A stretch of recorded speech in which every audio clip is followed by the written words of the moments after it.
Voici les 3 désirs les plus difficiles à maîtriser.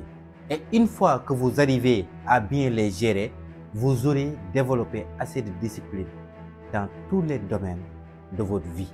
Dans cette vidéo, je vais vous montrer comment faire pour pouvoir maîtriser de fond en comble ces 3 désirs. Mais avant d'aller dans le vif du sujet, merci de vous abonner, de cliquer sur la cloche de notification pour ne pas rater les vidéos à venir. Ces 3 désirs, c'est ce que j'appelle la simple trilogie de la maîtrise de soi. La première, c'est le désir de la nourriture.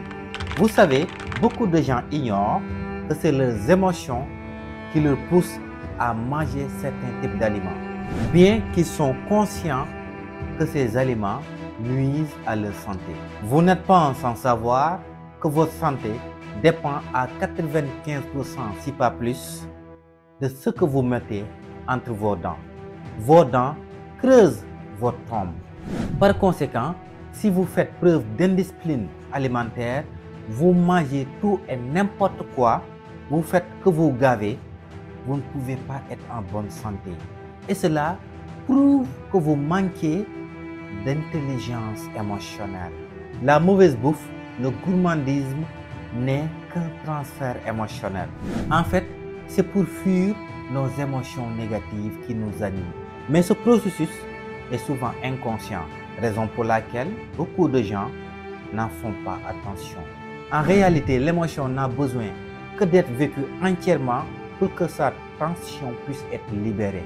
Car n'étant que l'empreinte sentimentale qu'une expérience vécue a laissée en vous, à savoir le langage du corps, donc si vous arrivez à l'éprouver entièrement, cette émotion va disparaître, ne va plus vous obnubiler, vous animer, vous pousser à avoir certains types de comportements, voire à avoir de mauvaises habitudes alimentaires.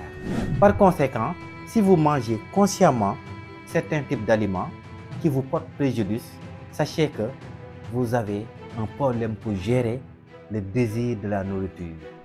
Et donc, par ricochet, vous n'avez pas assez d'intelligence émotionnelle. Le deuxième désir, aussi paradoxal que ça puisse paraître pour certains, c'est le désir de développer des idées vaguement organisées, de discuter sur des sujets que vous n'avez pas des faits avérés. Raison pour laquelle vous voyez beaucoup de gens passent tout le temps à calomnier, à critiquer, à dénigrer, à préjuger les autres. Vous savez, nous sommes des êtres sociaux. Donc, ce besoin de reconnaissance, ce besoin d'être apprécié est tout à fait naturel. Mais malheureusement, si on n'a pas appris à cerner, à gérer nos émotions, elles vont nous pousser à vouloir être sur le feu des projecteurs, à vouloir avoir toujours raison, à faire preuve d'égocentrisme, de narcissisme, pour ne pas dire de la mégalomanie frénétique.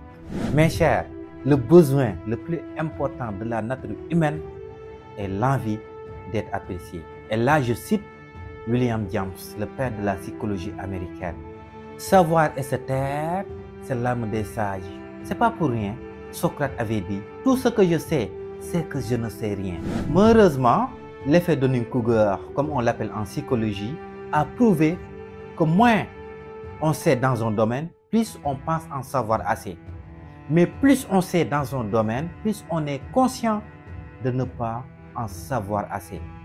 L'ignorant est imbu de sa soi-disant sagesse, tandis que le sage est conscient de son ignorance. Si vous êtes animé par ce besoin incessant de prouver toujours dans les discussions votre intelligence, si même une personne vous parle, vous ne l'écoutez pas pour la comprendre, mais plutôt pour pouvoir faire une réplique, pour pouvoir après lui prouver qu'il ne sait pas. C'est vous qui savez.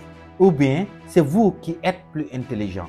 Cela prouve que vous avez un problème pour gérer ce désir. Et justement, vous êtes un grand ignorant. Le troisième et dernier désir, c'est le désir sexuel. Tout est sexualité dans cette vie, disait Sigmund Freud, le père de la psychanalyse. Parce que l'énergie sexuelle, en fait, c'est l'énergie avec laquelle on crée. C'est l'énergie avec laquelle on pense. Par conséquent, plus une personne a un problème d'intelligence émotionnelle, plus elle aura tendance à faire preuve d'indiscipline sexuelle. Mais il faut faire attention, ce n'est pas parce que vous arrivez à vous abstenir que vous avez appris à gérer votre désir sexuel, vos envies sexuelles, vos pulsions sexuelles. En fait, beaucoup de gens sont dans le déni, dans le refoulement. Et toutes les émotions refoulées ne meurent jamais. Elles sont enterrées vivantes pour être libérées plus tard de façon plus lente. Voyez l'émotion comme de l'eau.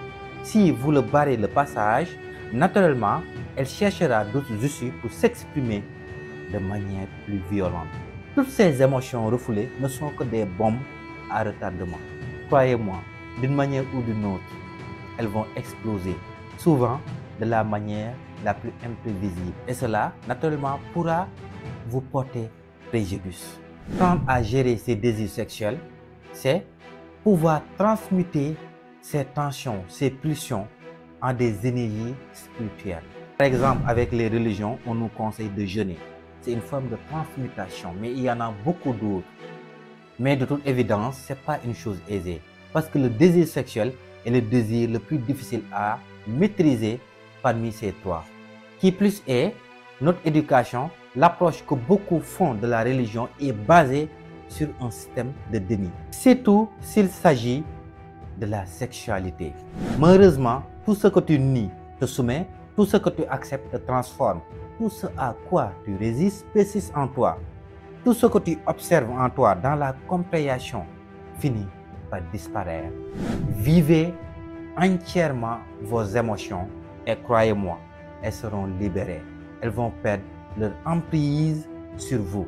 En somme, si vous apprenez à gérer votre désir de la nourriture, vos désirs de parler sur des sujets que vous n'avez pas de faits avérés et le désir de la sexualité, croyez-moi, vous aurez développé assez de discipline pour pouvoir maîtriser tous les domaines de votre vie.